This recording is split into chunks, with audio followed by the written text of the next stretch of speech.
தானாக சேர்ந்த ஒரு கூட்டத்தை நேற்று நான் சாவகச்சேரி வைத்தியசாலைக்கு முன்பாக பார்த்தேன். அர்ச்சுனா ராமநாதன் என்கிற ஒரு வைத்தியருக்காகத்தான் அந்த மக்கள் அதிலே திரண்டிருந்தார்கள். தேசிய தலைவர் பிரபாகரன் அவர்கள் சுதுமலையிலே பிரகடனம் செய்திருந்தார். வைத்தியர் கேதீஸ்வரன் மீது குற்றம் சுமத்தப்பட்டிருந்தால் முகநூல்கள் என்பது இன்று காலத்திலே தவிர்க்கப்பட முடியாது. அவர் ஒரு போதை மாத்திரைகளை கொண்டு வந்து விற்பனை செய்திருந்தார். அது உண்மை என்றால் பகிரங்கமாக விசாரிக்கப்பட வேண்டும். இப்பொழுது சுகாதாரத்துறையினுடைய மாகாண பணிப்பாளர் ஒரு சிங்கள மொழி பேசுகின்றவராக இருக்கிறார். உறவுகள் அனைவருக்குமே வணக்கம். சாவச்சேரி சம்பந்தமான ஒரு விஷயம் தான் மீண்டும் ஒரு காணொலியில் உங்களை பதிவு செய்கிறேன். என்ன விஷயம் என்று பார்த்தீங்கன்னா, இப்போ எல்லாருமே பரவலாக பேசிக்கொண்டிருக்கக்கூடிய இந்த சாவச்சேரி சம்பந்தமான இந்த விஷயம் இலங்கையை தாண்டி வெளியிடங்களையும் வெளிநாடுகளையும் மிகவும் பரவலாகவும் பரபரப்பாகவும் பேசப்பட்டு கொண்டிருக்கக்கூடிய விஷயம். வைத்தியர் இடமாற்றம் செய்தவை நேற்றைக்கு மக்களின் எழுச்சி பேரெழுச்சி என்பன பார்த்தீங்கன்னா ஒரு பெரிய அளவிலான பேசுபொருள் அனைவரையும் திரும்பி பார்க்க வைக்கக்கூடிய ஒரு விஷயமாக அந்த விஷயம் அமைஞ்சிருக்குது. அந்த வகையில் இன்றைய தினம் பார்த்தீங்கன்னா இலங்கையில் கொழும்பில் இருக்கக்கூடிய பாராளுமன்றத்தில் இது சம்பந்தமாக குரல் கொடுக்கப்பட்டிருக்கு. இங்கே நடந்த அநீதிகளுக்காக வேண்டிய ஒரு தீர்வு வேண்டும், உரிய முறையில் நடவடிக்கைகள் எடுக்கப்பட வேண்டும், அங்கே குற்றங்கள் இழைக்கப்பட்டிருந்தால் அந்த குற்றங்கள் சீர் செய்யப்பட வேண்டும், அதற்குரிய நடவடிக்கைகள் உரிய சட்ட நடவடிக்கைகள் எடுக்கப்பட வேண்டும் என்று பார்த்தீங்கன்னா அந்த இடத்துல குரல் கொடுக்கப்படுகின்றது. இலங்கையினுடைய நாடாளுமன்ற உறுப்பினர் தமிழ் தேசிய கூட்டமைப்பை சேர்ந்த நாடாளுமன்ற உறுப்பினர் எம்பி ஸ்ரீதரன் அவர்கள் தான் பார்த்தீங்கன்னா இந்த விஷயம் சம்பந்தமாக இன்றைய பாராளுமன்றத்தில் கதைச்சிருக்கார். அவர் என்ன கதைச்சிருக்கார் என்பது தொடர்பாக தொடர்ந்து வர காணொலியில் நாங்கள் பார்க்கலாம். நான் நினைக்கிறேன் நேற்று முன்தினங்களிலே செய்திகளிலே பார்த்திருப்பீர்கள், சாவகச்சேரி வைத்தியசாலையிலே நடந்த ஒரு சம்பவம். இதற்கு காரணம் என்ன? எங்கே இருந்து இந்த பிரச்சனை எழும்பி இருந்தது? சாவகச்சேரி என்கிற ஒரு பிரபல்யமான வைத்தியசாலை இன்று உலக அரங்கிலே பேசப்படுகின்ற இடமாக மாறி இருக்கிறது. காரணம், அர்ச்சுனா ராமநாதன் என்கிற ஒரு வைத்தியர் நியமிக்கப்பட்டிருக்கிறார். அவருடைய நியமனம், அவருடைய செயல்பாடுகள் சரியா பிழையா என்பதல்ல. ஆனால் நான் கேட்கிறேன், ஒரு மாகாண அரசுக்கு வழங்கப்பட்டிருந்த சுகாதார அதிகாரத்தை ஒரு மத்திய அரசு எவ்வாறு மீறியது? மாகாணத்துக்கு இருக்க வேண்டிய ஒரு சுகாதார பணிப்பாளர், அந்த மாகாணத்தினுடைய சுகாதார பணிப்பாளர் நியமனம் செய்ய வேண்டிய ஒரு வைத்திய நிபுணருக்குரிய நியமனத்தை எவ்வாறு மத்திய அரசு தன்னுடைய கையிலே எடுத்துக்கொண்டது? GMOA என்கிற அரச மருத்துவ அதிகாரிகளுடைய சங்கம் ஒரு சாதாரணமாக ஒரு வேரவில் வைத்தியசாலை அல்லது வட்டக்கட்சியில் இருக்கிற வைத்தியசாலை, எழுவதீவு அனலதீவில் தீவுகளில் இருக்கிற வைத்தியசாலைகளுக்கு ஒரு வைத்தியரை நியமனம் செய்வதென்றால் அந்த GMOA என்பது தன்னுடைய அனுமதியை கொடுக்க வேண்டும் அல்லது அவர்கள் சொல்ல வேண்டும் என்ற ஒரு நிர்பந்தத்தை அவர்கள் இந்த நாட்டிலே வைத்திருக்கிறார்கள். ஆனால் அந்த GMOA என்கிற நிறுவனம் அல்லது அந்த அமைப்பு, அந்த தொழிற்சங்கம் இவ்வாறான பாதிக்கப்பட்ட இடங்களில் இருக்கின்ற பல வைத்திய வைத்தியருடைய நியமனங்களில் தங்களுடைய கரிசனையை செய்வதில்லை. அவர்கள் ஒரு கட்டாயப்படுத்தப்பட்ட நிறுவனமாக இயங்கிக் கொண்டிருக்கிறார்கள். ஆனால் நான் ஒன்றை பதிவு செய்கிறேன், சரி பிழை என்பதற்கு அப்பால் அந்த வைத்தியசாலையில் இருந்த தேவைகள், அங்கே இருந்த நடவடிக்கைகள் தொடர்பில் நீண்ட காலமாக அந்த மக்களிடம் இருந்த குமுறல்கள், குறிப்பாக தென்மராட்சி அபிவிருத்தி ஒன்றியம் மற்றும் தென்மராட்சியில் இருந்த பசுந்தேசம் போன்ற அமைப்புகள் ஏற்கனவே இது தொடர்பாக பல தடவைகள் பல கடிதங்களை ஆளுநருக்கு எழுதியிருக்கிறார்கள், மத்திய சுகாதார அமைச்சுக்கு எழுதியிருக்கிறார்கள். ஆனால் அவை தொடர்பிலே கரிசனை கொள்ளப்படவில்லை. அங்கு இருக்கின்ற யாழ்ப்பாண மாவட்டத்தில் இருக்கின்ற பல வைத்தியசாலைகளில் இருக்கின்ற ஆளணி பற்றாக்குறைகளுக்கான எந்த ஒரு கார்டு கிரியேஷனும் இதுவரை செய்யப்படவில்லை. அண்மையிலே ஜனாதிபதி கிளிநொச்சியிலே வடக்கு மாகாணத்துக்கான பெண்கள் மருத்துவ நிலையத்தை திறந்து வைத்தார்.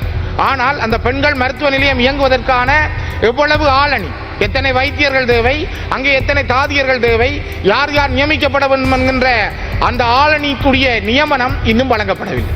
ஆகவே கௌரவ தலைமை தாங்கும் உறுப்பினர் அவர்களே, இந்த நாட்டிலே பிரச்சனைகளுக்கான தளம் என்ன? நாங்கள் திரும்ப நான் நினைக்கிறேன், இந்த இலங்கை இந்திய ஒப்பந்தம் எழுதப்பட்ட பொழுது 13வது திருத்தத்தை நாங்கள் ஏற்றுக்கொள்ளவில்லை என்று விடுதலை புலிகளுடைய தலைவர் சுதுமலையிலே சொன்ன சரியான விளக்கம் இதுதான். இது ஒரு நிர்பந்திக்கப்படுகிறது, இது எங்கள் மீது திணிக்கப்படுகிறது, எங்களுக்கு விருப்பம் இல்லை. ஆனால் நாங்கள் ஒரு சர்வதேச ஒழுங்கு கருதி அல்ல இந்த இந்தியாவினுடைய நல்லெண்ணம் கருதி நாங்கள் ஏற்றுக்கொள்ள வேண்டிய ஒரு நிலைக்கு வந்திருக்கிறோமே தவிர நாங்கள் மனப்பூர்வமாக இதனை ஏற்றுக்கொள்ளவில்லை என்று தேசிய தலைவர் பிரபாகரன் அவர்கள் சுதுமலையிலே பிரகடனம் செய்திருந்தார்.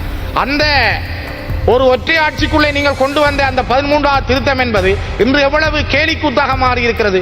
சம்பந்தனையாவுடைய மரணச்சடங்களை வைத்து நாட்டினுடைய ஜனாதிபதி குறிப்பிடுகிறார். போலீஸ் அதிகாரம் இல்லாத ஏனைய அதிகாரங்களை பற்றி நாங்கள் பேசலாம். இங்கே காணி அதிகாரம் என்று சொல்லுகிறார்கள். வனவள திணைக்களம் காணிகளை வைத்திருக்கிறது, வன ஜீவராசிகள் திணைக்களம் காணிகளை பிடித்திருக்கிறது, தொல்லியல் திணைக்களம் காணிகளை வைத்திருக்கிறது, மகாவலி அதோரிட்டி தன்பாட்டுக்கு காணிகளை பிடிக்கிறது, கடலோர காவல் திணைக்களம் காணிகளை வைத்திருக்கிறது. கனியமணல் திணைக்களம் தன்னுடைய இஷ்டப்படி அவர்கள் அனுமதிகளை வழங்குகிறார்கள். இந்த நிறுவனங்கள் எல்லாம் இவ்வாறு காணிகளை பிடித்து வைத்துக் கொண்டு உங்களுக்கு நாங்கள் லேண்ட் பவர் காணி அதிகாரம் தருகிறோம் என்றால் எவ்வாறு இந்த காணிகளை ஒரு மாகாணம் தன்னால் நடவடிக்கை எடுத்து செயல்படுத்த முடியும்? சாதாரணமாக யாழ்ப்பாண மண்ணிலே இருக்கின்ற 13,000 காணியற்றோருக்கு காணியை வழங்குகின்ற அதிகாரம் ஒரு மாகாண ஆளுநருக்கு இல்லை. நான் அவருக்கு பல கடிதங்கள் எழுதியிருந்தேன். அவரால் வழங்க முடியாமல் இருக்கிறது. கிளிநொச்சி மாவட்டத்திலே 4,000 பேருக்கு காணிகள் இல்லை, சொந்த காணிகள் இல்லை. ஆனால் அவர்களுக்கு இருக்கிற இடங்களிலே காணி வழங்குவதற்கு காணி அதிகாரம் அந்த மாகாணத்துக்கு இல்லை. அதே போல இன்று சுகாதார அதிகாரம் கேள்விக்குறியாக இருக்கிறது. ஏற்கனவே யாழ்ப்பாண மாகாண பணிப்பாளராகவும் நியமிக்கப்பட்டிருந்தார். ஆனால் அவ்வாறு இருந்த பொழுதும் கூட அதனை ஏதோ ஒரு வகையிலே அந்த மக்கள் சமாளித்திருந்தார்கள். ஆனால் இப்பொழுது இலங்கை இந்திய ஒப்பந்தத்தின் பிரகாரம் இந்த 13ஆம் திருத்தம் என்பது தமிழ் பேசும் மக்களுக்கு, அதிலும் குறிப்பாக வடக்கு கிழக்கில் இருக்கின்ற இனப்பிரச்சனையை தீர்ப்பதற்காக மொழி அடிப்படையிலான தமிழ் மொழி அடிப்படையிலான ஒரு தீர்வாக இந்த மாகாண சபைகள் திட்டத்தை கொண்டு வந்தார்கள். ஆனால் கொண்டு வரப்பட்ட மாகாண சபைக்கு கடந்த 3 ஆண்டுகளுக்கு முதல் தொடர்ச்சியாக ஒரு சிங்கள சமூகத்தைச் சேர்ந்த சிங்கள மொழி பேசுகின்றவர் அந்த பிரதம செயலாளராக நியமிக்கப்பட்டிருந்தார். இப்பொழுது சுகாதாரத்துறையினுடைய மாகாண பணிப்பாளர் ஒரு சிங்கள மொழி பேசுகின்றவராக இருக்கிறார். அவரால் தமிழ்ல பேச முடியாது. நான் நேற்று அவரோடு பேசுகிற பொழுது நாங்கள் மொழி ரீதியாக ஊடாட முடியவில்லை, அவரோடு பேச முடியவில்லை. நான் நேற்று வடக்கு மாகாணத்தினுடைய சுகாதாரத்துறையின் செயலாளர், வடக்கு மாகாணத்தினுடைய ஆளுநர், மத்திய சுகாதார அமைச்சினுடைய அமைச்சர் ரமேஷ் பத்ரன மற்றும் அங்கே இருக்கின்ற மாகாண பணிப்பாளர், சுகாதார பணிப்பாளர் உட்பட பல பேரோடு, யாழ்ப்பாண மாவட்ட சுகாதார பணிப்பாளர் உட்பட பலரோடு நான் பேசியிருந்தேன். ஆனால் எல்லோரிடம் இருந்த எண்ணங்கள், இந்த பிரச்சனையை தீர்ப்பது, அங்கிருந்த மக்கள் எழுச்சி, அங்கிருந்த மக்களுக்கான எண்ணங்கள், அது சரியா பிழையா, முகநூல்களுக்களால் வந்தது அல்லது அது அவர்கள் அப்படி செய்தார்கள் இப்படி செய்தார்கள் என்பதல்ல. முகநூல்கள் என்பது இன்று காலத்திலே தவிர்க்கப்பட முடியாது. இங்கே இருக்கின்ற வாட்ஸ்அப் குரூப்புகளோ அல்லது முகநூல்களோ அல்லது எந்த விடயமும் அது காலத்தினுடைய சூழல். இதை விட இன்னும் வேகமான இலத்திரனியல் ஊடகங்கள் வரக்கூடும்.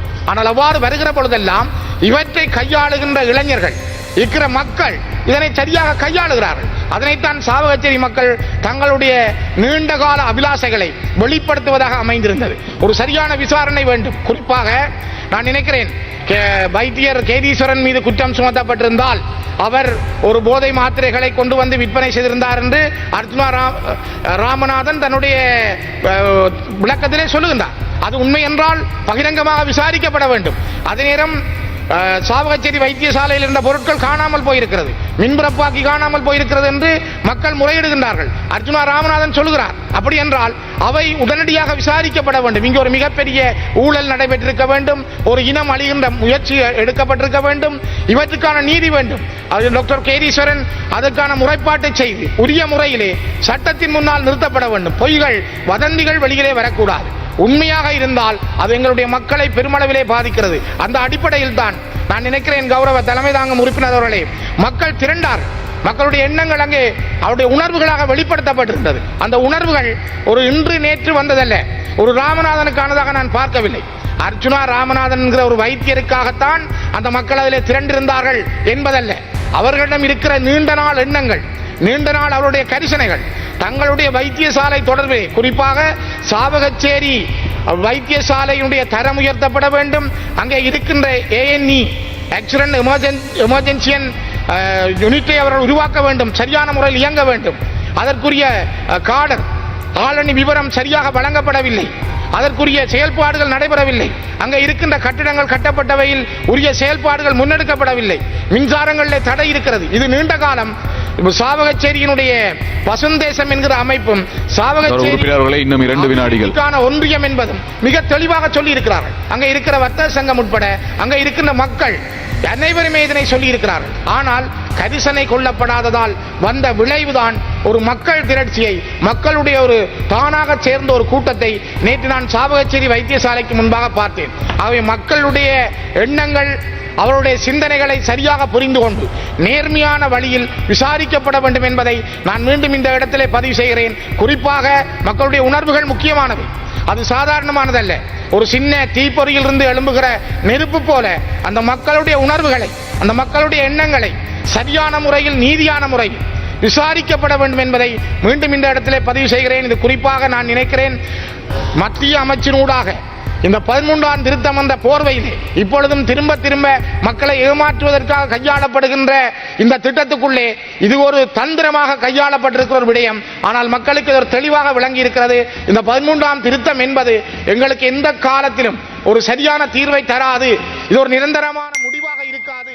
எங்களுடைய மக்களை இது தெருவுக்கு இழுக்கும் என்பதை நேற்று சாவகச்சேரி வைத்தியசாலைக்கு முன்னால் கூடிய மக்களுடைய எழுச்சியும் அவருடைய எண்ணங்களும் வெளிப்படுத்தி இருக்கிறது. ஆகவே இந்த நாட்டில் இருக்கிற உயர்ந்த தலைவர்கள், அரசியல் தலைவர்கள், முதல்ல சிந்தியுங்கள். இந்த நாடு பொருளாதாரத்தில் வளர வேண்டும், இந்த நாட்டில் ஒரு நியாயமான நிரந்தரமான சமாதானம் இருக்க வேண்டும் என்றால் அது சமஷ்டி அடிப்படையிலான இந்த தேசிய மக்களுடைய தமிழ் மக்கள் ஒரு தேசிய இனமாக அங்கீகரிக்கப்பட்ட ஒரு அரசியல் தீர்வை முன்வையுங்கள். வைத்துவிட்டு நீங்கள் பேசுகிற பொழுது நான் நினைக்கிறேன் இந்த நாட்டில் ஒரு நிரந்தர சமாதானமும் ஒரு உண்மையான அபிவிருத்தியும் ஏற்படும். அதற்கான ஒரு வழியை திறவுங்கள். வெறுமனே பொய்களை திரும்ப திரும்ப உரைக்க வேண்டாம் என்று இந்த உயர்ந்த சபையினூடாக கேட்டு தயவு செய்கின்றேன்.